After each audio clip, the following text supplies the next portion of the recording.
don't think we have a, oh yeah, we have a quorum. Okay. Do we? Yeah. Yes, there's three of us. Oh yeah, we got 3 of us. All right. I was counting you and Chappie and I wasn't counting myself. I was like, there's only 2 of us. No, you are important, Deb. This is the Aw. census. We all count. Thanks. All right. Before we start, I want to actually thank Deb. She's been great when I run these meetings, and I forget about 12 different things, so she always reminds me. So I appreciate that, Deb. Especially these virtual meetings, because there's so much to keep track of. So thank you. You're welcome. I'm sorry, Sam. Okay. All right, all the good feelings are over. We're starting the meeting. Let's commence the joint meeting for Rules and Open Government Committee meeting for the whole Wednesday, August 19th. I'm here with Vice Mayor Jones, Councilmember Davis, and myself. I believe Councilmember Ranks is going to be absent today. Is that right? Okay. And then Councilmember Khamis may join us, we hope. We're on to item A1, which is the review of the final agenda for the 25th. There is an ad sheet with items relating to women's suffrage and Women's Equality Day and an amendment to the Community Foundation grant agreement. Ask the maker of the motion to consider that. We'll begin with a review on pages 5 and 6. Any changes? Pages 7 and 8.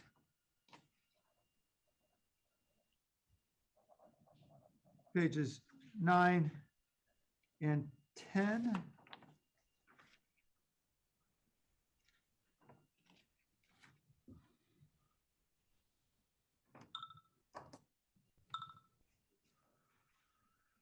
Pages 11 and 12.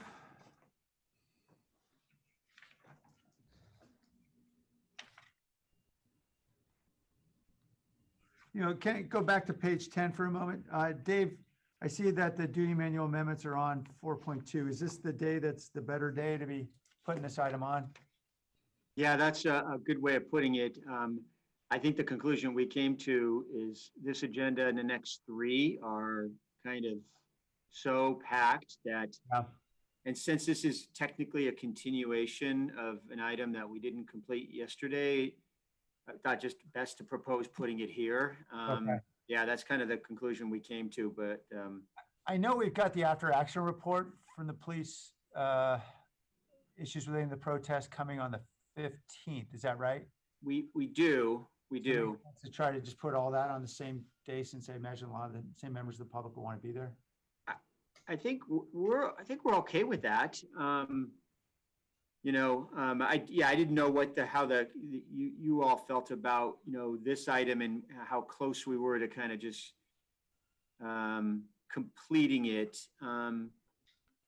But there might have been more discussion that needed to happen. And I'll just share with you, just reflecting on last night, we were thinking it might be helpful with this item just to put out a supplemental memo just to kind of clarify a few things, since we were having quite a discussion last night. So, but we would be able to do that before this meeting next week if we were to keep it here.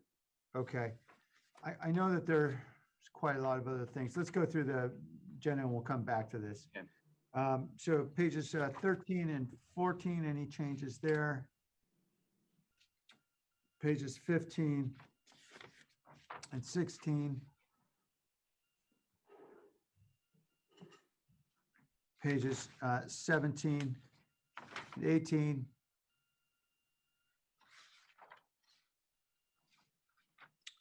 Pages 19 and 20.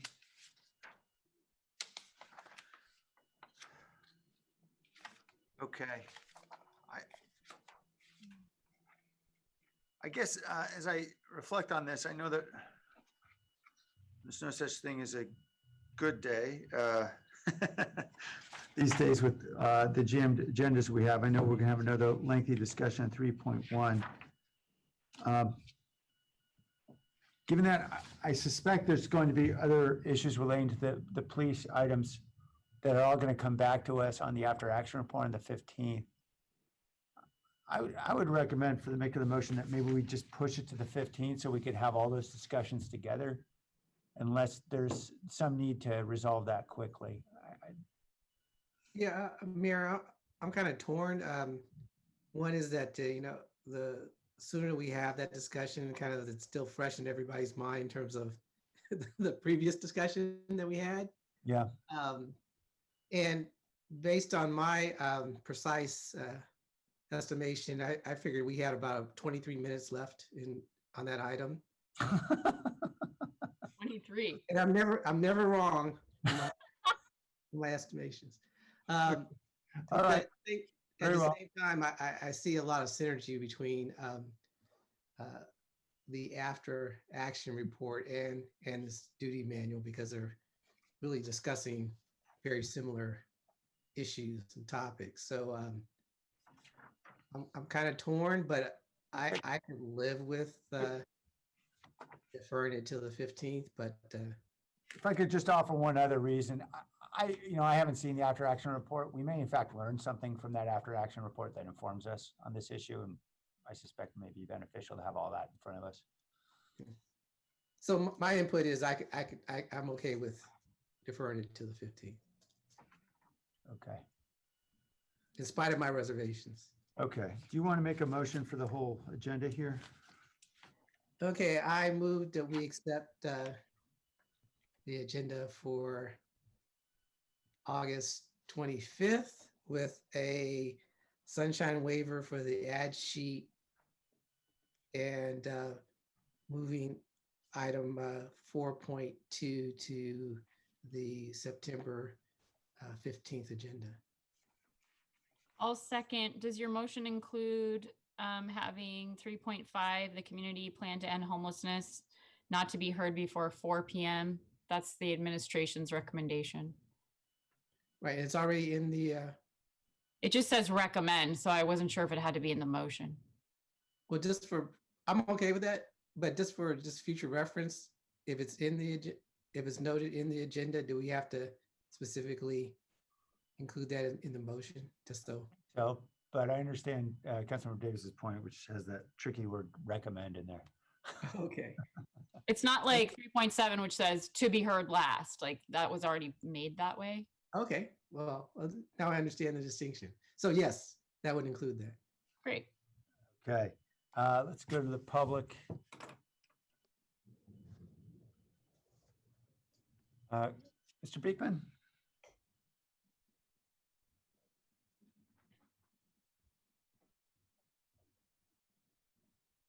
Hello, happy Wednesday.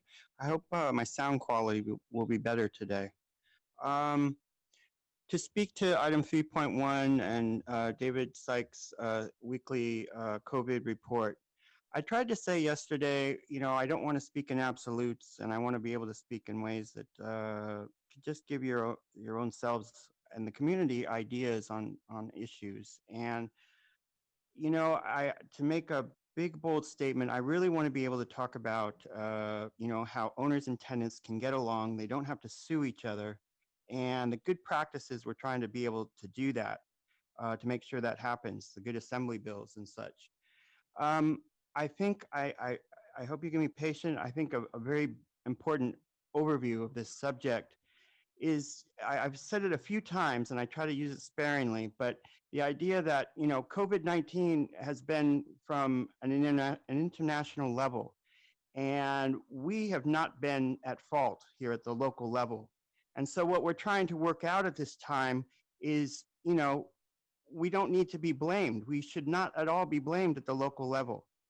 And it's difficult for us to work out a system of complete forgiveness, but that is really what we can work on. And I hope you can learn to explain that to the community as city government. I think you have an awesome responsibility to do that and not simply hold back in the name of, professional business class and etiquette. And, if you explain things openly, it's really to full forgiveness is really how to address ourselves about this matter. And that it is not the fault of ourselves. It is an international level, and they obviously have naturally, once again, made a big mistake about it. And we're gonna hopefully learn important lessons from that. And housing, health, and food are just items that we have to treat as, givens. We all need those things, and good luck on how we work. Thank you, Mr. Beekman. Paul Soto? Good afternoon, Mayor, council members. I agree. I second what Blair was talking about. There's a detectable and noticeable undercurrent of language and meaning that's going on in this council, and that's your role is to inform us. And you're informed, and you're talking about things that you know what you're talking about and what their potential impacts can be on the public. But you're not saying nothing, but yet you're discussing it at a forum where the business of the public is discussed with clarity, with poignancy, with accuracy of language, rather than a bunch of vague, ambiguous, half sentences. And you on the panel will understand what that means, but here in the public, I don't. And it's frustrating because it's being done with like almost like a mock, like a straight face. You're going to do this to the public and not have any kind of concern, but yet you are a servant of the public. So that's why I get kind of confused. Nobody can question my sincerity about wanting to establish a racial equity lens within the context of the way that funds are administered in the city. And there's a historical that's rooted in the historical injustices that had happened in the city. And so it's just like I can't emphasize enough how frustrating that is when we don't know what to operate on. We don't know what to take back to our people, the people that are in the city, to understand what the complexities of the issues that we're dealing with for the day. Thank you. Thank you. Jeremy Taylor? We need face shields, or related to coronavirus, we need face shields for unhoused residents in San Jose, especially because the average unhoused resident is exposed to at least dozens of residents per day. So I would like to see San Jose put in effort to get all unhoused residents face shields. Thanks. Thank you. Okay, returning to panel. Councilman Khamis, I should note, has been on the phone. I'm sorry I didn't observe that earlier. Councilman Khamis? Yeah, I am sorry. My computer's not functioning today, and I have to do my cell phone, so forgive me. Yesterday's item 3.1 kind of stretched into the day.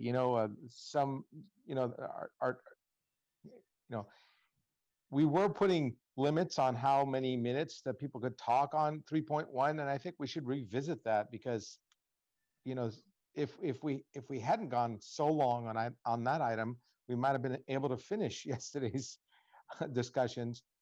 Is there any thought to doing that? I'm sorry, Councilor. I'm sorry, I didn't quite understand it. Forgive me. We were putting council limits on council discussion. Yes. For the manager's report in the past. Yeah, and I think we should revisit that. As you know, I've valiantly attempted several times, but yeah, I think we need to attempt it again. Yeah, I'm certainly happy to. It just, at some point, it's just beating my head against a wall if council doesn't want to hold themselves to it. And yeah, so we get what we get. We go past midnight. Yeah, and it is that some of the questions could have been easily answered behind the scenes and not in the public. That's my thoughts. Yeah, I'm sure you're right. Councilor Davis? Yeah, as much as I would like the limits, I think it caused more contention than it was worth. And I'm not interested in revisiting it again. And I also, was actually just talking with one of my staff members today. I didn't have very much, I didn't think, on 3.1 yesterday. And then as we were discussing, I had more questions come up, and they're not something that, normally I could just grab a staff member in the elevator, or I'd see them in the parking garage or walking to lunch and just ask those questions. And we don't have those, serendipitous encounters anymore. So I think the reason our meetings are so long, as I was reflecting earlier today, I think the reason the meetings are so long is that we don't have those easy exchanges of information anymore. So I don't love going to midnight, as you all know. The vice mayor and I felt very strongly that our curfew should be even earlier than we ended up making it. But I also think at this point, we should have the discussions that we need to have, and having them all together actually probably costs staff less time than having those side conversations and having to go for staff to have to go on multiple Zoom meetings. So that's my 2 cents on the time limit. Okay. Well, honestly, I'm not sure it's even worth us debating here, because it'll all get redebated at the council anyway. So I'll simply defer. If somebody wants to make the motion at the council, they can certainly do so. I'm unclear about where I am. We'll see what happens. All right.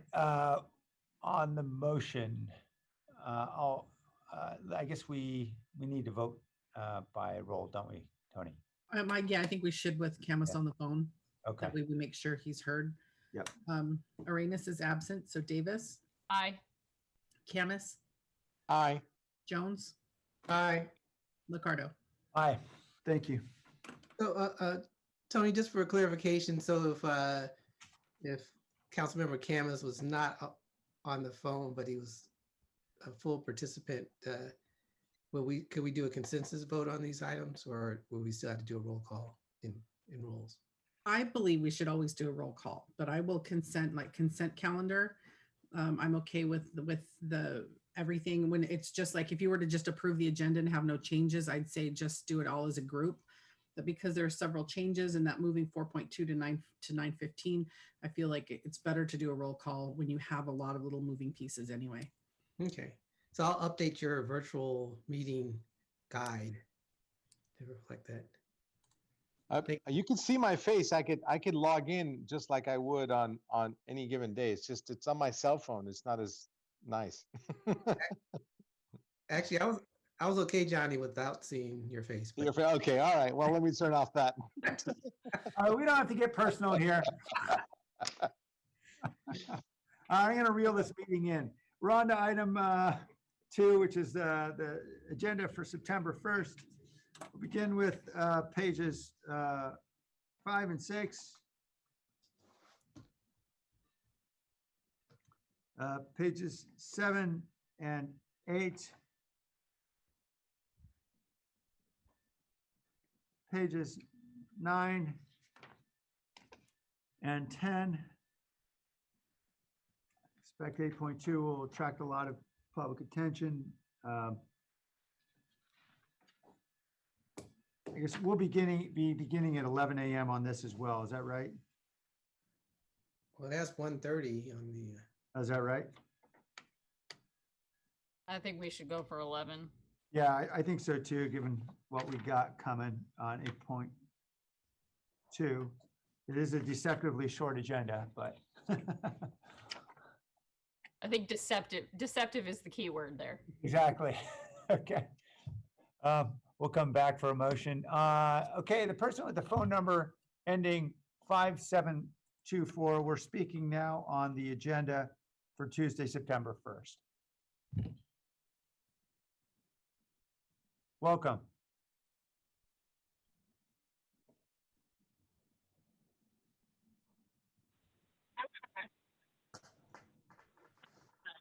Can you hear me okay? Yes. Yes, we can. Okay, here we go. I think I've got it. This is actually Gabriel Hernandez with Somos Mayfair. and I'm actually watching you on one phone and on the other phone.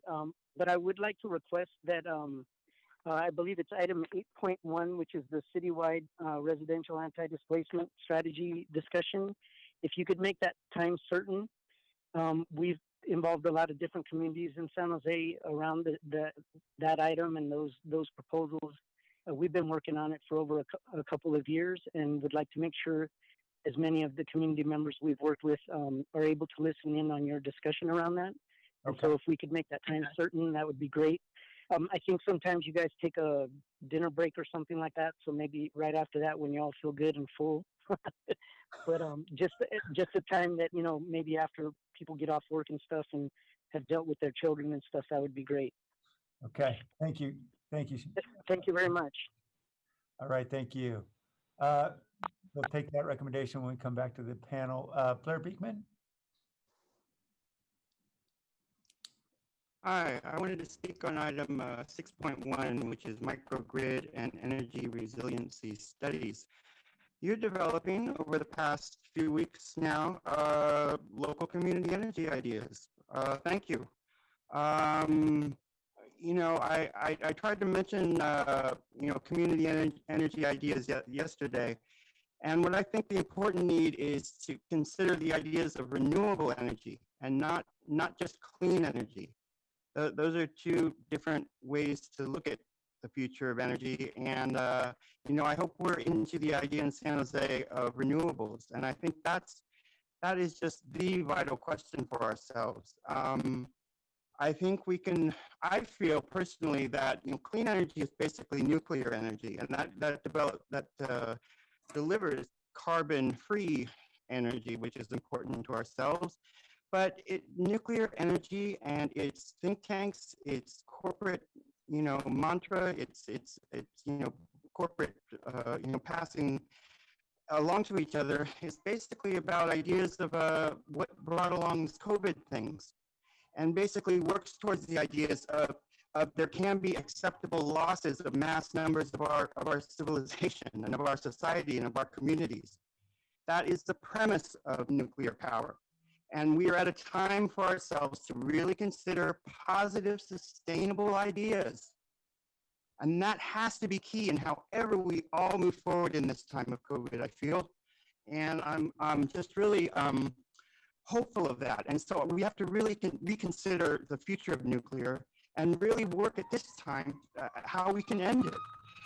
You know, and local community energy just does an incredible thing for local democracy. And it just invites local communities to work together towards the ideas of good local democracy at their own level. Thanks. Thank you. Maria Martinez?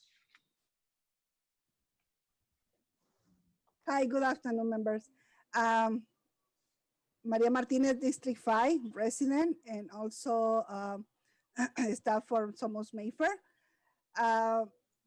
My petition for today is I want to echo what my colleagues, Gabriel, asking for move it up the item 8.1, sorry, after that you get your wonderful dinner. But also I want to asking you for provide translation, even for this meeting also, because for the September 1st and for the every meeting that the city have. For me, it's very important the community get that information in their own language. And it's important to get all this information that you have because when the community, they get the information, I think that we can make the changes and we can working together. So hopefully you can move up the 8.1 after you take your wonderful dinner and you provide a translation for a Spanish speaker. Thank you. Thank you. Thank you, Maria. Paul Soto? Yeah, I was just, I was concerned about some reports, environmental impact reports for the high rises that are going up, if there's any sociological reports. that go along with that. I don't mean just the environment. What I'm talking about is how moving that many people with these income levels, because you basically, they're a very predictable demographic. So you can get that demographic, and how that demographic is going to mesh in with the culture that's already set here. Because there's going to be probably about, I don't know, maybe about 100,000 people that are going to be coming here to San Jose within the next 10 years. At least 100,000. That's probably a pretty conservative number. So with that, and with the amount of wealth, there's at least 15 to 20 billion that's going to be coming into the centralized to District 3. So with that said, there's going to be cultural shifts. There's going to be cultural dynamic that is going to change. And with those changes, you're going to have changes in values. And those things aren't being talked about because we're like on this base level. We're on this survival instinct mode of Maslow's hierarchy of needs. We're right there at the bottom. So we can't elevate to the higher levels of consciousness and thinking because we're consumed with food, shelter, and safety. And so, because I can see it, I can see exactly what that is going to happen. And there's going to be a clash in the sense that you're going to have people that are going to come to the city and feel a sense of entitlement because everything was built for them. And that sense of entitlement is going to be at the expense of the native populations here. And I'd like to know if the city has done something in order to address that. Thank you. Thank you. Jeremy Taylor? Quickly, for Maria's concern on translation, the city on Zoom, so you can just turn on transcription and then translate. I think you guys already own it. And then an idea for the next meeting. I know you all are really smart about using data to drive decisions. I thought a cool agenda item could be San Jose leadership coming up with different questionnaires or polls for residents so that you actually do have data to drive decisions. Thank you. Thank you. Okay, coming back to the panel. The recommendation, I think, from a couple of community members was have a time certain. I know that's difficult for us, time certain, but perhaps a not before time to discuss that item. The recommendation was right after dinner. I'm fine with it, something that say not before 6 o'clock. I want to check in with folks, see how they feel about that. Councilmember Davis? Thanks. Sorry, it was faster to raise my hand than to raise my blue hand. I was wondering, I know there's interest in 8.2, but 8.1 is the anti-displacement strategy. Would we do not before 6 for both of them? I'm a little worried about us pushing midnight if that's the case. Yeah, me too, but I think that they're a similar group interested in both. So I'm not sure if we wanted to try to pair them. I just wanted to bring it up. I'm fine with not before 6 for 8.2. I just didn't know if we wanted to, if there was also interest in 8.1. It's something we have been meaning to discuss for quite some time, I know. Yeah, I don't doubt that many members of the public would like to speak on both. And just given the limitations of time, I'm not sure we can both push them into the same corner of the evening. So yeah, I guess my And recommendation would be, go ahead, Dave. If I could, Mayor, I think the speakers were requesting not before 6 on 8.1 though. Oh, Yeah. I'm sorry, I misunderstood. Yeah. Yeah, that's right. So in that case, would we take them out of order? If we were, Yeah, if we need to, I think the idea would be, 4:35 rolls by and we start on 8.2. We know that may well take us well past 6, but give everybody a chance to join in after dinner on 8.1. okay. I mean, Okay. I'm happy to make the motion to approve the agenda for September 1st with a start time of 11, I think we said, and making item 8.1 not before 6 p.m.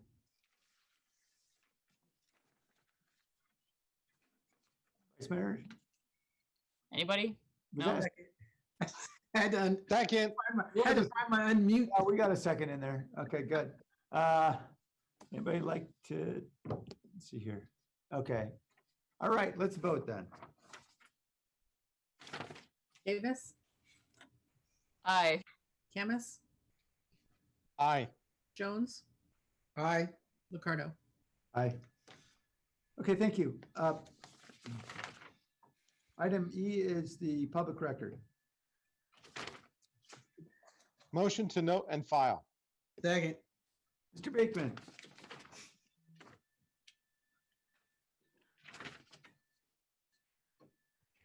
Hi, for public record, my letter was a letter to the CPUC, and this entire summer I've been learning to finally write to them and describe my own feelings of the ideas of technology accountability. And I mean, the ideas of tech accountability are the ideas of positive sustainability.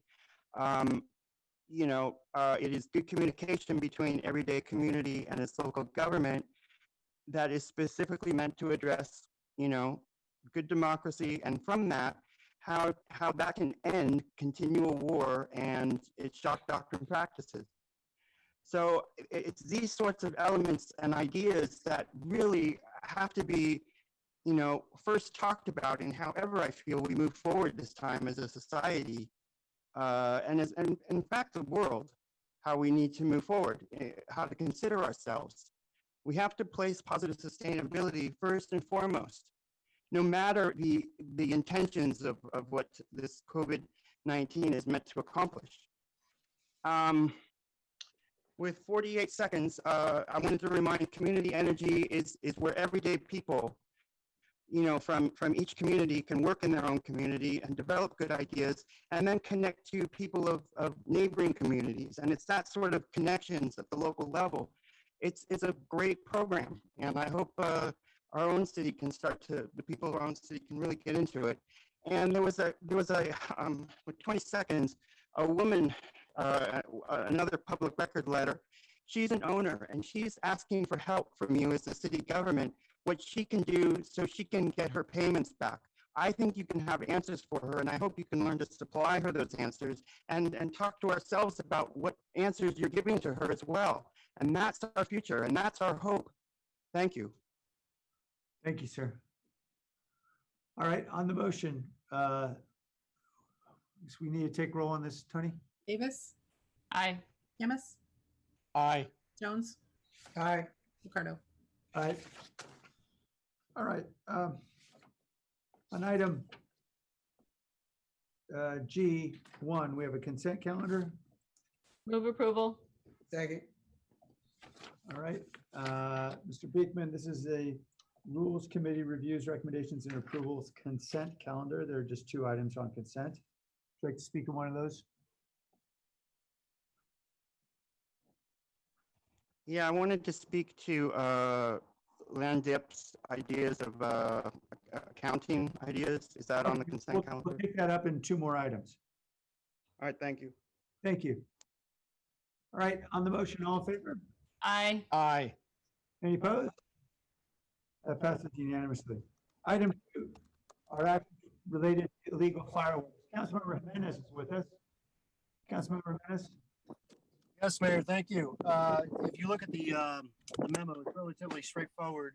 One of the reasons that this memo was prompted was simply because I looked at as a vice chair of the Public Safety Committee, I looked at the work plan. I didn't see fireworks anywhere in there. So I had a conversation with some folks within the administration, and it was mentioned that it was potentially going to be brought back, I think, September 15th. So with regard to the date that's in my memo, I think it says August 25th. You can disregard that. I was told that I think if it's approved here, it'll come back the 15th of September or so. But as I mentioned in the memo, I think it's something worthwhile for us to keep on our radar. And it's something that I consistently hear about. And granted, I know, and I've expressed this to some of the folks that are advocating us to do better by the community as it relates to fireworks, that this certainly doesn't fall, doesn't rank 1, 2, or 3 on the list of some of the things that we're dealing with in the city. But yet I still think it's worth the discussion. And that's why this memo just simply asked to bring it forward before the full council to discuss. And that's really it. Okay. I can answer any questions if. Yeah, it says to place on the August 25th agenda. Does it have to be on the 25th or can it be another date? No, as I mentioned, that was put in there before I had conversations with the city administration. I Oh, think I'm sorry. no, it's okay. I think September 15th is the day that they thought may work best. Okay, great. That's correct, Councilmember. Thank you. Okay, to the public, I don't see any members of the public who'd like to speak on this item, illegal fireworks report. So we'll come back to the council, Khamis. Yeah, thank you. And Dave, we usually do an after, an after 4th of July kind of report. Is that what is being envisioned here? Yeah, and thank you, Councilmember, and Councilmember Jimenez mentioned is that so this used to be more or less a standard report that we brought through PISFIS and sometimes would be cross-referenced with the council. It ended up getting dropped off the PISFIS schedule and work plan. And so I think the request here is to, in essence, bring forward the report that we typically brought forward to PISFIS directly to council. And I think we are comfortable with that. Yeah, I'm very curious. I actually, I concur with Councilmember Jimenez. Received lots of complaints this year, far more than I've ever received in my 7 years. I'm waiting to hear. I'd love to hear the report as well. I'm glad we're going to discuss it as a full council.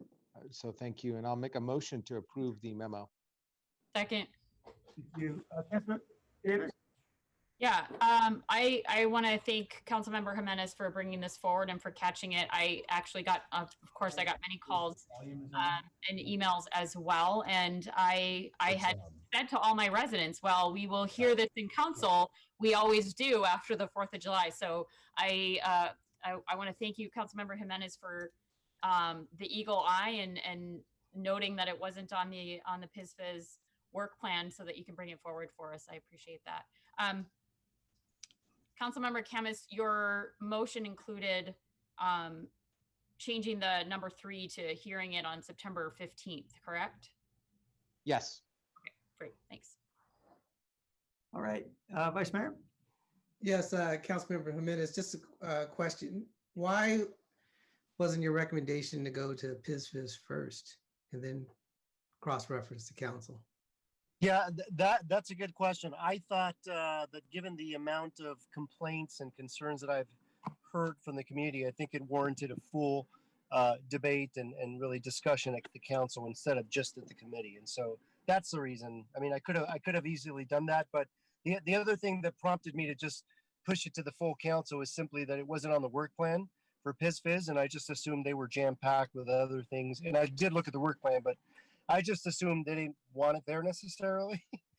So I figured bring it forward before everyone. But well, I'm going to support the motion, but I just want just raise that point because this particular topic actually would be a prime topic to put on PISFIS work plan and have us ask questions, debate, discuss through PISFIS, and then do a cross-reference to council, because that's our role on PISFIS. So I'm just hesitant to circumvent that process, but I will support the motion, but I just want to just make that point. That's all. And I appreciate that. I guess one thing that comes to mind for me is just simply that I think even if it's small action, something very small pilot in a particular neighborhood or a few streets, I just think that this topic has been lingering for far too long and that we just need to take some sort of action, creative or not. I mean, I don't know, right? I think just folks are asking for something to be done. And so I thought as well, if it went through the PISFIS committee, that, it was just going to be delayed a little longer. And I thought it was good just to bring this forward now. But I appreciate your concern. I know that that's typically where we discuss it. I just think it's important to bring forward sooner rather than later. Okay. On the motion, let's vote. Davis, Aye. Khamis, Aye. Jones, Aye. Liccardo. Aye. Thank you. Item three Thank is a matter from proposed by Councilmember Diep, who is with us. Government accountability measures. Councilmember Diep. Hello, thank you, Mayor. So I'm bringing this before the Rules Committee, hoping to get to council. I realize that some of my reforms or proposals aren't doable in the short-term immediacy, given that we're under COVID. But I think that now is the time to kind of think ahead and preparing for the next crisis, whatever it may be. Whenever so I proposed four things. You read the memo. But let me pull it up real quick. It's essentially asking that whatever future budget surpluses we have, we set aside half of them, 50% of it into a budget reserve fund or a lockbox, if you will, until we get 15% of our general fund saved up, right? And also creating a standing commission of residents to provide oversight and issue reports on any ballot measure or policy proposal that the council endorses, which would increase taxes or generate additional revenue. Thirdly, trying to achieve vertical alignment. So before our budget decisions are made at the council, we have staff come and tell us what they know about the budgets of the federal government and the spending priorities of the state, so we can kind of find some sort of synergy to the maximum extent possible. And then lastly, directing the city auditor to audit every 4 years or every year, three departments that are three departments, but every department will get a revisit every 4 years. And beginning this year by amending the work plan to include in the current police audit cost savings and process efficiencies being the focus of these audits. And I know we're gonna have to do a lot more with less in the coming years, but I think if we commit to these kind of actions now, when the time comes where we're a bit more comfortable, I feel that there will be a lot of pressure for us to spend because we'll have a backlog. But I think we have to recognize that we're able to get through today now because we did save up a reserve fund. I forget what the exact number was. It's in the memo. I think it was some like 30 something million. And we dipped into it now, and we have about another 20 million for the next budget cycle. But as we continue to deplete it, we need to be worried about saving it for future cycles and future councils. So these are just a few proposals that I think will help increase transparency. I know that all of you, like me, when we're out there talking to the public, we often hear about everyone being overtaxed, but not getting the benefit of their services. And that's basically all they're asking for. And I hear that and I don't agree. And I explain to them that San Jose only gets 13 cents on the tax dollar. But it's also very hard for me to point specifically to where their Measure B dollars have gone or where their Measure T dollars have gone. Less so with Measure T. We've done a better job with Measure T. But generally, I think if there's a public report, regular audits, we can point to this and have a public discussion, and the public will be able to see what we're doing. And more transparency is a good thing. So that's my idea, and I hope the Rules Committee agrees. Thank you. I appreciate the recommendations in the memo to support. Before we go to the public, Dave, do you want to offer any green, yellow, red observations, analysis? Yes, thank you, Mayor. And thank you, council member. So we did issue a early release form, evaluation form. So you should hopefully have that. I don't think we got it posted. That's right. Gloria is going to show that here. In essence, what we did, and Jim Shannon and Lee are here, with items 1 and 3, I think we have the capacity to kind of fold them into the work that we normally do here. And so we put a green light to those. I think item 2 is much more of a pretty heavy lift. And so I think we actually issued a red light recommendation on that. And then we did not comment on item number 4, because that's really in Joe's realm. And I do believe Joe is on with us right now. So I think Lee and Jim and Joe and I stand ready for any questions about these recommendations. Okay. Joe, did you want to weigh in about 4 before we move on to the public? Just quickly, I think, I think the 4 is completely doable. I appreciate that, amending the work plan, rolling that into the current audits as opposed to a separate one would be really helpful, and it makes perfect sense. The idea of having at least 3 audits with, pretty much the bigger departments and start cycling back every 4 years is completely doable. And it's what we generally do, because we usually hit the big ones because they pop up, but being more explicit about that and figuring out how to make sure that occurs is fine. I'm curious what it would look like and how that would be memorialized, and if the departments listed here is that a complete list, or are we talking about all departments? I just want to be have a bit more clarity about what the direction is. But it is doable to make sure that we're cycling and hitting each department on a regular basis, and it makes perfect sense, and I agree. Okay. I'm guessing there are some other departments, well, sub-departments as I think about it. Did you intend for that to be exhaustive, Councilmember Diep, or? No, just such as, for example, I do think we should start with the larger ones and the public-facing ones that most impact the lives of our constituents. But eventually we get to every department should be visited, I think. Yeah. Okay. And then could I just ask, Dave, as we look at item 2, if we were to instead simply take an existing commission, as we have in the past, the Neighborhoods Commission, and we've designated them to be the Ballot Oversight Committee, I think, on the 2016 Measure B. Maybe if this was nothing more than ensuring that we had, that was the go-to commission unless otherwise designated, so it would be such the Neighborhoods and Ballot Oversight Commission. That theoretically wouldn't require any city staff work, right, beyond or changing the name.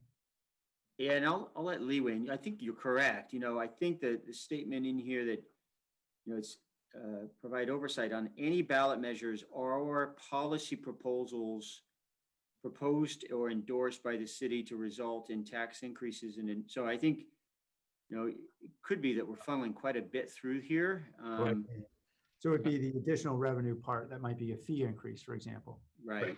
It could be a fee increase, or if there's a piece of legislation that we'd be taking on a position in Sacramento, we would need to run it by. So the Neighborhoods Commission certainly wouldn't be a new commission that we would need to stand up, but the amount of hours that the intergovernmental relations team that could be in front of the Neighborhoods Commission and kind of that proactive work, I can certainly see value as we pass ballot measures that are revenue generators, that there's a check and a balance with a commission as part of the budget process, but that initial kind of exploratory brain dumping phase to involve a commission seems somewhat impractical. Okay. We'll go to the public. I just want to throw out a suggestion for maybe Councilor Diep to consider and staff. If the words additional revenue were supplanted with new fees, so it was a bit more confined, I just wonder if that might help us narrow the focus to, I think, what Councilor Diep is most concerned about. But we'll come back on that issue. Let's go to the public and we'll hear some more from the panel thereafter. Blair Beekman.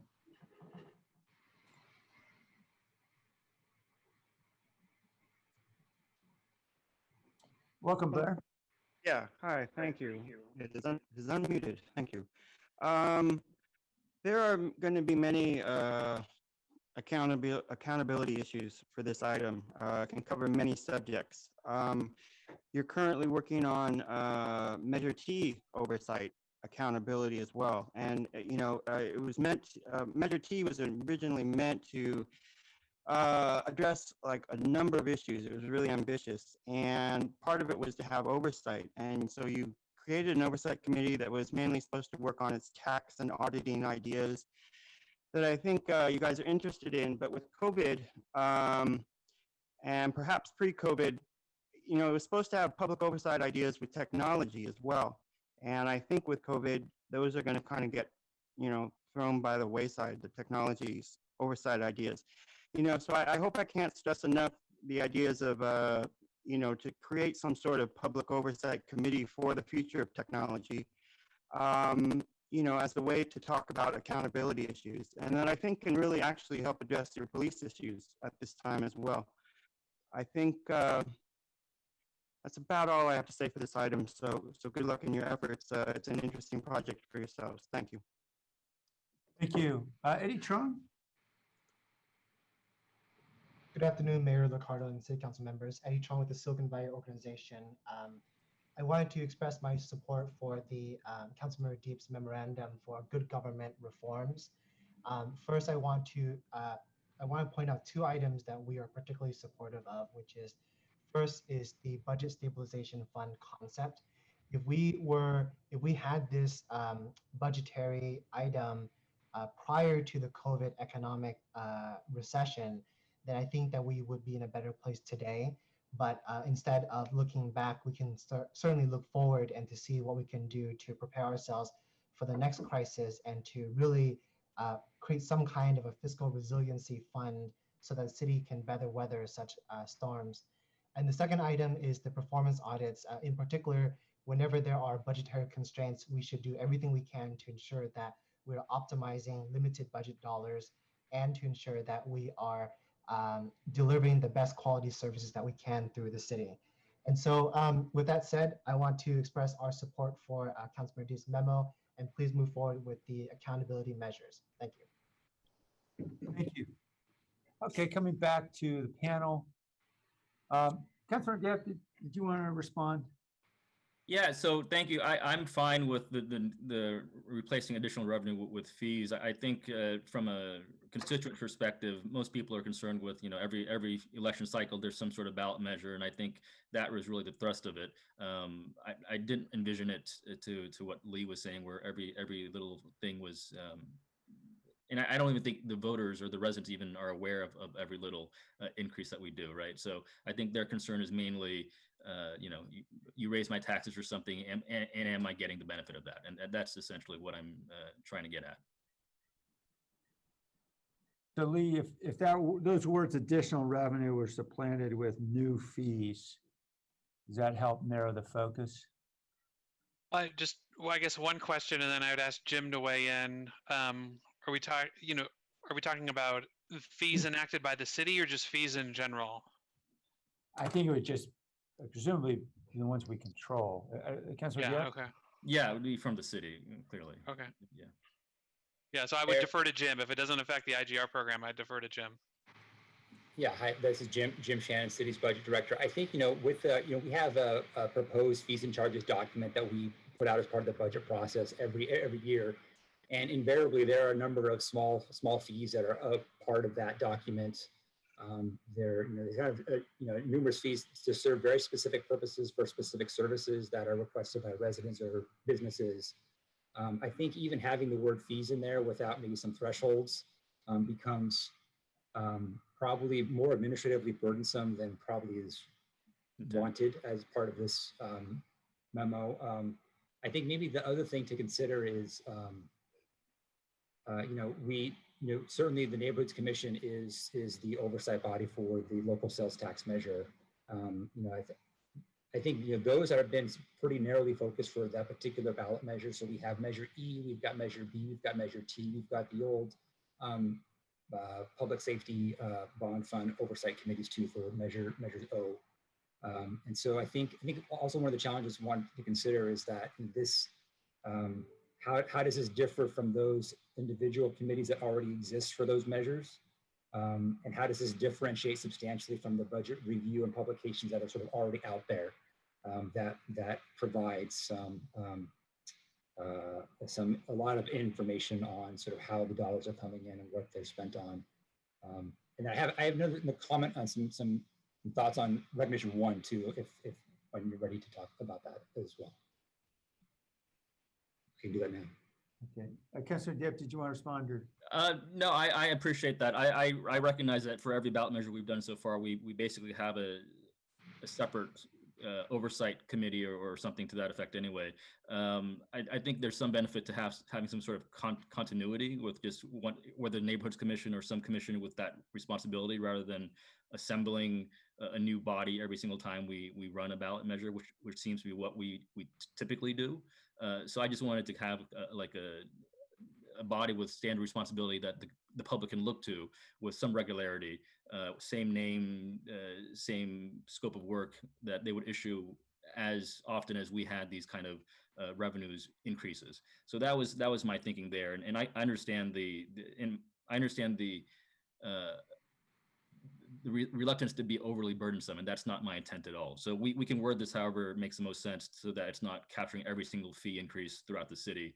But I think my intent was from a ordinary just person living in San Jose having their property tax increased, it's a black hole to them.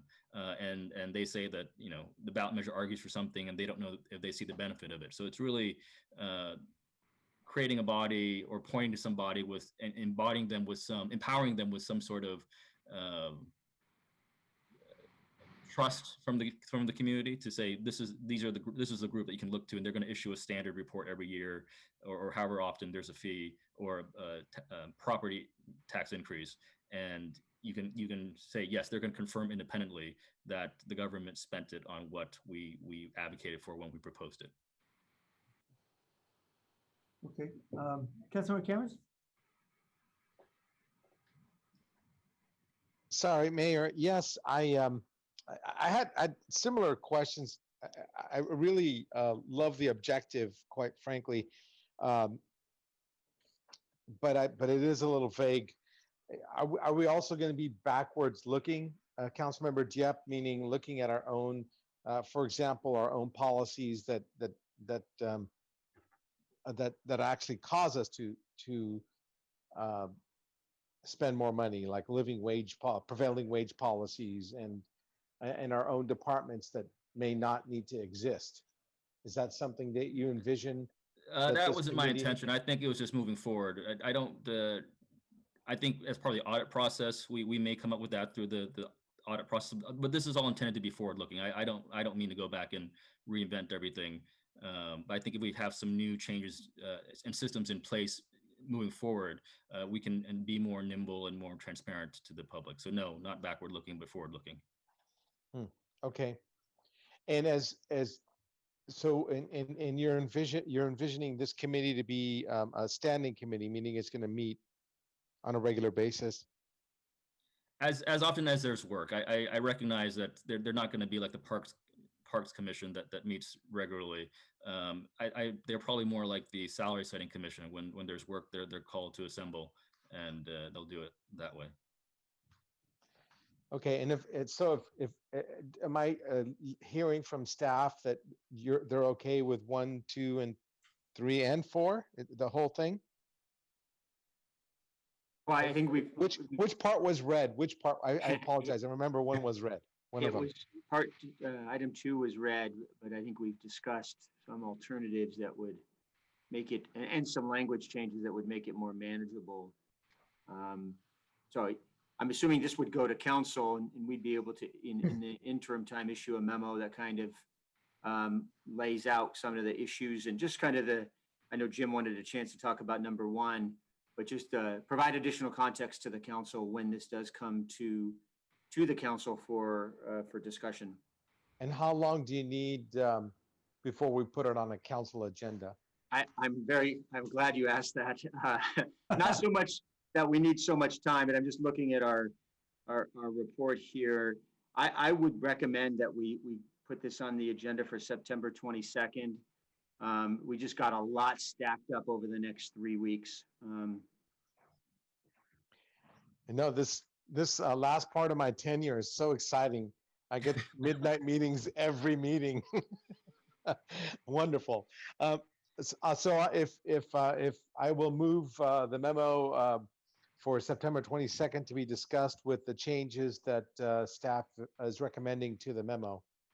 Second. Thank you, Councilmember Khamis. We don't want you to get cheated out of a single minute of your service. Yeah.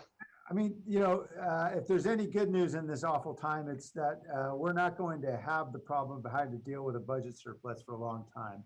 So I don't think it's urgent that we decide that matter this week. So I think it's okay that lags behind.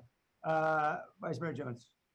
Thank you, Mayor. I'll just go down each one. So for the first item, one of the concerns that I have, and actually was raised in the early consideration and response form, was just if we implement something like this, it would take away some of or a lot of the discretion that we have, and particularly for you, Mayor. You've been allocating reserves and the budget shortfall dollars the whole time I've been on the council. And Yeah. even though you've been predicting a recession for the last 5.5 years, Been and I wrong can up tell here. you that you're wrong, you're finally right. Even a broken clock. Even a broken clock. That's why I put my public school education against your private school education. But I do have that concern. I want to actually hear from you, Mayor, in terms of knowing how you go through the budget process and your efforts to already create a reserve. Are you comfortable with limiting your ability to make those kind of budget decisions and budget adjustments? Yeah, the big question is how you define budget surplus. Because whether that's defined as the number you have to allocate in June or the number that comes back in the September report. And I think that will be an interesting subject for robust conversation with the council. I haven't thought through it all to really figure all that out. I would say, look, I don't think there's any problem with us tying ourselves to the mast as long as we can untie ourselves when we need to. And I think having strong guidance that we're focused on building reserves is an important thing to do in a city that has chronic fiscal challenges. So I'm fine with it. Obviously, I'm out of here in 2 years, so there'll be somebody else's challenge to deal with surpluses. I'll just focus on deficits right now. Okay. And Jim, I know that you said you want to also speak to that item. Did you have any other input to add? Thank you, Vice Mayor. Yeah, just a couple of things. So the way I'm reading it, it would be something, when the council member references the October budget update, I'm interpreting that to mean the annual report process, where if we have any additional fund balance after we do all the corrections and the re-budgets and adjustments, what's that amount left over? What do you do with that amount? I think the good news from my perspective is that council's given us some good direction in City Council Policy 1-818, which kind of gives some direction about how to allocate that fund balance. First, we make sure we fill up our reserve for next year's anticipated deficit. Then once that's full, then what we do is we look to the budget stabilization reserve, the contingency reserve, unmet deferred infrastructure, and then any other urgent needs there. So I think, when we come back with this item, I think we would probably want to recommend, a modification of that city council policies, and that's really served the council well over this time. And maybe there's some nuance there that we might want to put. We're already planning. If there is any extra fund balance, I think this time around the budget stabilization reserve is it, right? We want to build that thing back up to help us out with the future budget cycles. We may want, we'll put our heads around it and see, what sort of discretion or levers we want to make sure is still available to council to address things like unmet deferred infrastructure, which is always, it's a $1.5 billion and growing. So that's a key consideration. And just the other thing to think about is that, this is a 15% of the general fund right now will be about $190 million. So it's certainly a long hill to climb to get there. But that's just sort of the nuance that I wanted to throw out there. And if the council member has any concerns about us looking at that city council policy as one of the tools to look at maybe this change. No, Yeah, oh, sorry. Go ahead. We're probably going to say the same thing. Go ahead. No, I'm fine with that. I mean, because in my memo to the mayor's point, to me, there's no question about trying to go after a budget surplus in June versus October or September. I'm talking about after we go through the typical budget cycle and when we do all the readjustments. I want to make sure that every bill or every obligation we have as a city is accounted for. And I don't even anticipate this to come into play, in the next 2-3 years. It's going to be further down. But I think it's important to have that kind of instinct and rule in place that whenever we get to the good times again, and there is a surplus, extra money, it's going to be unrestricted dollars, right? And there's going to be this urge to spend to make up for all the years of lean spending. But I think even when we face that, we should continue to be disciplined. And I recognize that 15% is a lot, but to the extent that we can pay ourselves first, and like, you know, like when I was in high school, I learned from a econ teacher, high school teacher, and just out of listening to that one class day, whenever I got my first paycheck, and ever since, I've just put away 10% of my paycheck and just pretended I didn't have it, and then spent the rest on comic books and whatever else, right? But such, you know, stashing away that 10% has been a good habit, and I think that's something that we can bring to the city for public finances as well. And if I could, I just want to make sure, and I'll ask Jim, I would say even in our current fiscal crisis, through the annual report process, it wouldn't be uncommon to have money come out of that process, just as we kind of look at revenue and expenditures. Am I wrong, Jim? No, no, you are correct. So yeah, I mean, as part of the annual report process, we would, there's a lot of things that are going to happen the next few weeks here as we kind of finalize where we're going to end up for 1920. But regardless, there are a number of budgetary transactions that we need to do in any given year. If including addressing additional shortfalls that may come up as part of the annual report too. So I think that what we're talking about here would apply even in these deficit years. Yes. Yeah. So I just didn't want to leave anyone with the impression that this would be something we'd be talking about 2 or 3 years from now. I think we'll be talking about it every year during the annual report. Yeah, sure. And I think, thank you for the clarification. And that's good to know that we still might find some excess dollars even in these lean years. But even still, my vision is not to compete with other needs of the city. I think it's really to just exercise some discipline on the council, that when we have these extra dollars, we don't go, how about this project, and finding ways to spend them. I think we should just be very clear up front that our priority is to save, first and foremost, to build up that reserve fund again. Okay, Jim, I'm going to show you the difference between a lawyer answering that question and a business person with a business background answering that question. I'm totally supportive of a strategy of figuring out how we can modify policy 1.18 to incorporate Councilmember Depp's recommendation, but in that context of that policy. Appreciate it. Let's ask Paul Soto which one he understood more. Item number 2, and I'll speed up to get through these, but I'm glad there was a clarification. When I read this, I walked away with the impression that we were talking about creating a new standing commission for each individual ballot measure or policy proposal. So it would be great if it was like a single standing commission, just to have some clarity on that. And I really like the idea of the Neighborhoods Commission being that entity. The item number 3, and I'd like to hear it quickly from Alex, but I was under the impression that that's the way the process has been working all along. Do we need to have, council direction to put that a process in place? So Alex, can you educate us on what's going on? Yeah, sure. Alexandria Felton, Senior Executive Analyst with the Office of Intergovernmental Relations. So yes, that actually is the current process that we have. So on a regular basis, we update council, and we sort of align that with both the federal and state budget when that comes into place. So that's one of the reasons why that's on, in terms of priority setting, that's been green lighted by staff. So that's part of the typical process, so that we actually, when the initial budget is introduced, the governor's budget in January, usually we'll put out an info memo. We also do 2 updates to council, one in March and one in early June.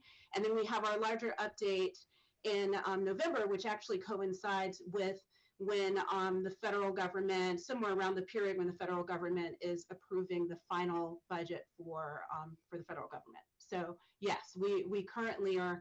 That's why we sort of approve that, because we are currently already doing that. Okay, great. And then last but not least, Joe, on the items that Councilmember Deb was recommending that you focus on,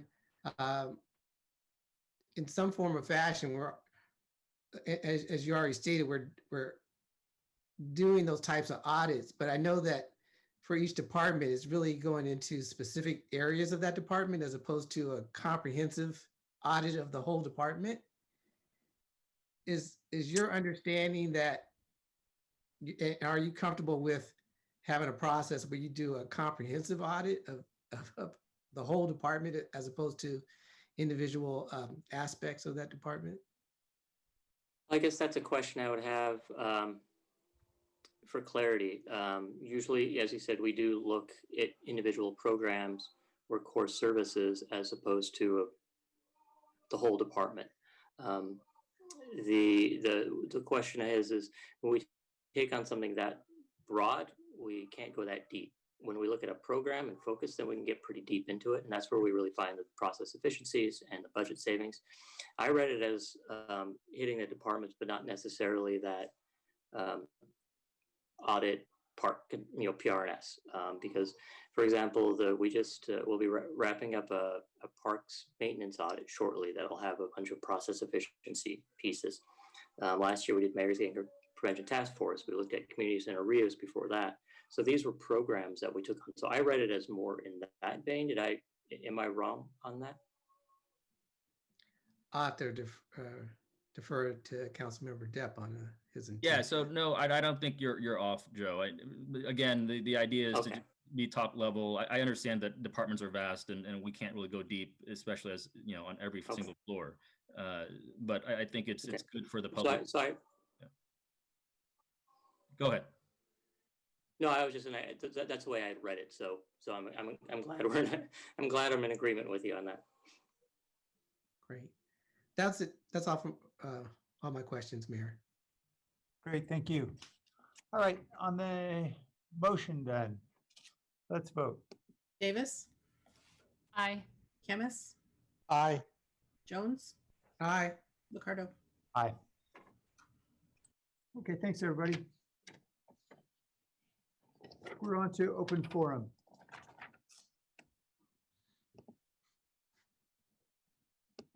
Paul Soto?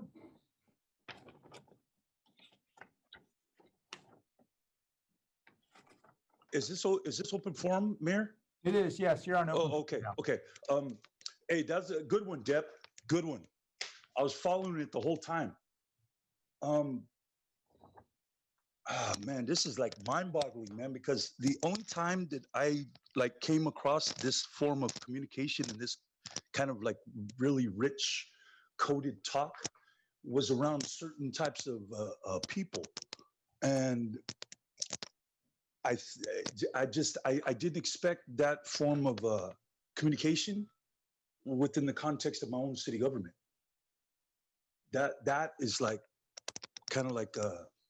it's a bit disconcerting, kind of knocks me off balance, because if the communication is clear between the city and the constituent, and this is the forum to do it, not in some back room, not with some little small core group, but out in the open forum, so that it can be up for examination for whatever it is. That's what they did in the Greek forums.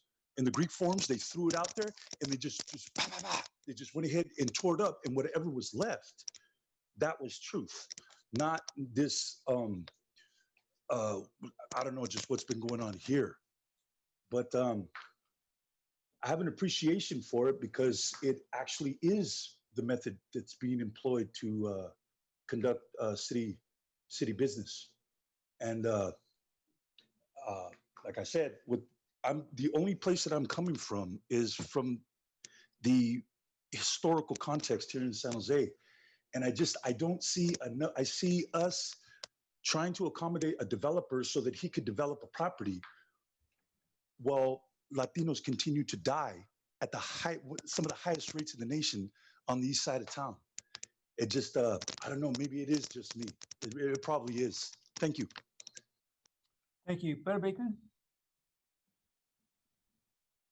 to speak openly and to offer my guest work so so we can all consider issues. It's my feeling that, by late fall, we should have some vaccine ideas going on and being passed along.